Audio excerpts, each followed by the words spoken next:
Entorses, pourquoi arrivent-elles et comment les guérir? Les entorses ou les distensions des ligaments sont plus fréquentes que ce que l'on imagine. Elles ne touchent pas seulement les sportifs, puisque n'importe quel accident domestique peut provoquer une entorse. Dans cet article, nous allons vous expliquer les raisons pour lesquelles les entorses surviennent, et vous présenter les différentes phases de rééducation. Que savoir sur les entorses? Il s'agit d'une lésion des ligaments, due à une torsion, des étirements excessifs ou une distension. Les entorses sont accompagnées d'inflammations, de douleurs et d'hématomes qui empêchent un mouvement correct. Il est nécessaire de connaître la différence entre l'entorse, la luxation et la déchirure. La luxation est la plus sévère car elle suppose une séparation des os. Dans le cas de la déchirure, les tissus musculaires sont abîmés. Le temps nécessaire pour guérir d'une entorse peut varier selon la gravité et le moment de l'année où a eu lieu la lésion.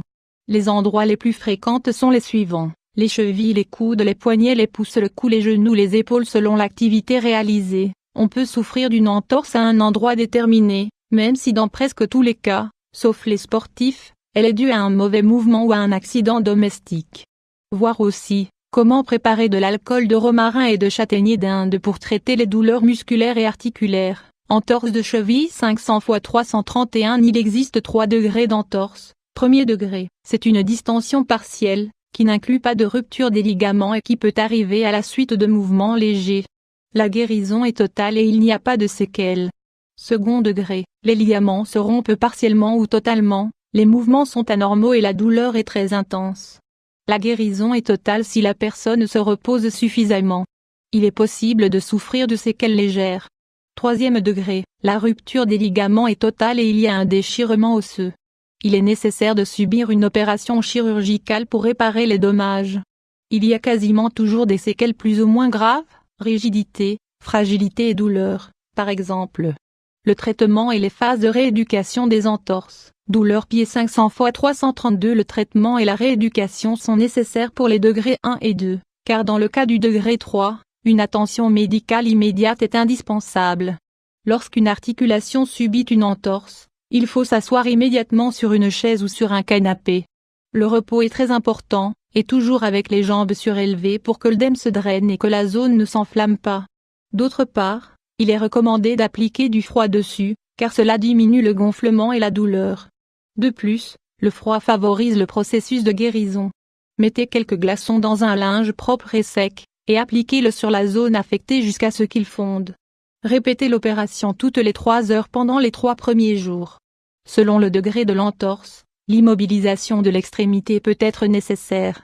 Par exemple, vous pouvez utiliser une bande, une attelle voire même un plâtre. Pendant ce moment, il est également conseillé de consommer des anti-inflammatoires pour éviter la douleur, surtout au moment de dormir. Le soir, il est bon de surélever au maximum la zone, avec des coussins par exemple.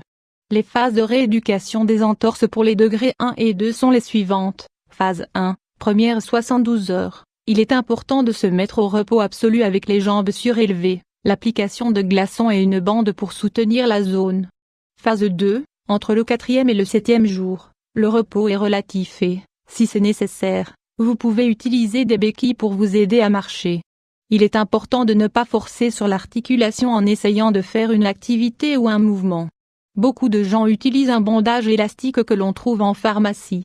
Phase 3, à partir de la 2e semaine. À ce moment, il faut utiliser des bas de contention pour que l'œdème disparaisse complètement. Avec des exercices de renforcement, on acquiert de plus en plus de mobilité et les gênes disparaissent petit à petit. Exercice de rééducation des entorses de cheville. Nous allons vous parler de cette entorse car c'est la plus fréquente. Certains de ces exercices peuvent être réalisés dans les cas d'entorse au niveau d'autres extrémités, poignets, genoux ou épaules. Étirement avec une bande élastique. Cet exercice se réalise allongé sur le côté et avec les jambes tendues.